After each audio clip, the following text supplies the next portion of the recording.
क्यों middle class लोगों को फोल्डेबल फोन्स नहीं खरीदने चाहिए? देखो भाई, अब सारी प्रीमियम फोन की जो लाइन है ना वो सब फोल्डेबल हो जाएगी। ये मैं क्यों बोल रहा हूं? क्योंकि सैमसंग अब अपने एस सीरीज को छोड़कर अपने फोल्डेबल्स पर ज्यादा ध्यान दे रहा है। आपको पता होगा उनके फोल्डेबल्स बहुत प्रीमियम फोन है और आगे चलकर भी वो एस सीरीज को मार देंगे धीरे धीरे। मैंने एक वीडियो बनाई थी और वहां पर फोल्डेबल फोन का ही बोलबाला होना वाला, फ्लिप फोल्ड यही चलेंगे।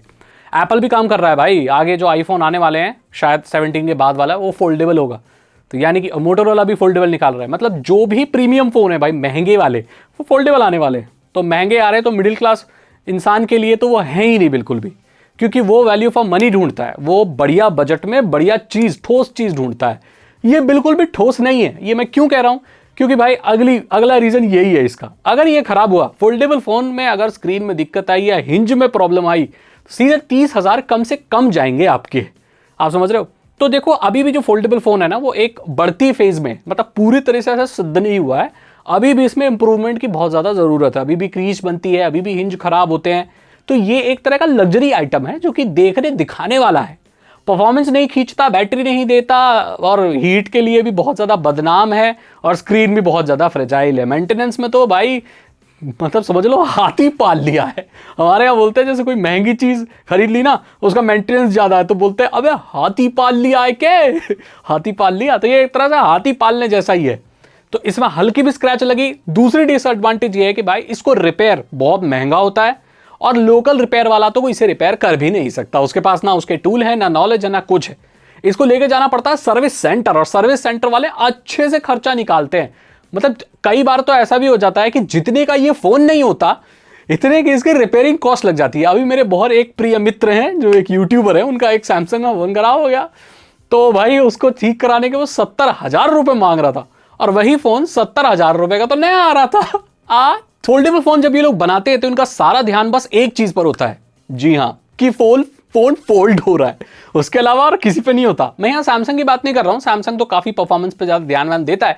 बाकी के जो आ रहे हैं भाई फोल्डेबल, इनका सारा ध्यान फोल्ड स्क्रीन पर है। बैटरी एकदम मरी हुई। अब क्योंकि यार बैटरी दे भी नहीं सकते क्योंकि फोल्ड होने के बाद तो वैसे ही थोड़ा मोटा हो जाता है। सिंगल रखोगे तो पतला रखना है फोन को, पतले स्पेस में ज्यादा बैटरी ये लोग डाल नहीं सकते। दूसरी बात, प्रोसेसर वो भी नहीं डाल सकते क्योंकि सारा खर्चा तो स्क्रीन पर कर दिया, प्रोसेसर के लिए पैसा ही नहीं बचा। और फोन भी थोड़े से कम में निकालना है, 6 लाख 7 लाख का तो फोन नहीं निकाल सकते ना, कुछ तो कम करना ही पड़ेगा। तो वहां भी ये मार खाता है। इसलिए मिडिल क्लास आदमी को हमेशा मिड रेंज फोन खरीदना चाहिए। लेकिन इसका ये मतलब नहीं है कि मिड रेंज फोन खराब होते हैं। एक्चुअली आज के वक्त में मिड रेंज फोन ही बढ़िया हैं, सबसे अच्छे हैं और वो आपका सारा काम कर देंगे, जो एक फ्लैगशिप भी कर देगा। सबसे बढ़िया माने जाते हैं। मिड रेंज में कौन से आते हैं? देखो भाई, मैं गरीब यूट्यूबर हूं, मेरे लिए 30,000 मिड रेंजर होता है, 25,000 भी मेरे लिए मिड रेंजर होता है। और ये बहुत ही स्वीट स्पॉट है। अगर सबसे बढ़िया फोन खरीदना चाहते हो तो 20-25,000 का बढ़िया फोन आता है। तो फोल्डेबल आपको बिल्कुल नहीं लेना चाहिए। अगली चीज कि भाई अगर आप फोल्डेबल खरीद भी रहे हो तो फ्लिप फोन बिल्कुल मत खरीदना। फोल्ड में भी 2 कैटेगरी है, एक तो ऐसे टैबलेट बन जाता है, एक ऐसे फ्लिप होता है। ये जो चीज है ना फ्लिप वाली, महा बकवास है। पहली बात तो फ्लिप होके इतना मोटा हो जाता है, कवर ओवर भी लगाओगे या प्रोटेक्शन लगाओगे, कोई पॉइंट बनता है उसका भाई? इतना बट्टा बटकारा लग जाता है। लड़कियों के हाथ में चलो थोड़ा बहुत ठीक भी लगता होगा, कि मर्द के ऐसे नहीं, मर्द के हाथ में अच्छा नहीं लगता, ये एकदम खराब लगता है दोस्तों।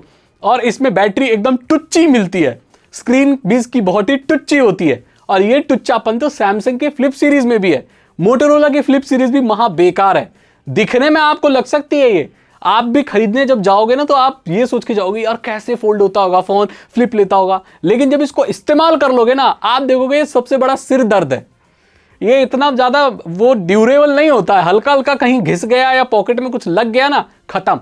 इसकी जो स्क्रीन होती है वो शीशे विशे की भी नहीं होती है, वो पन्नी जैसी किसी मटेरियल की होती है।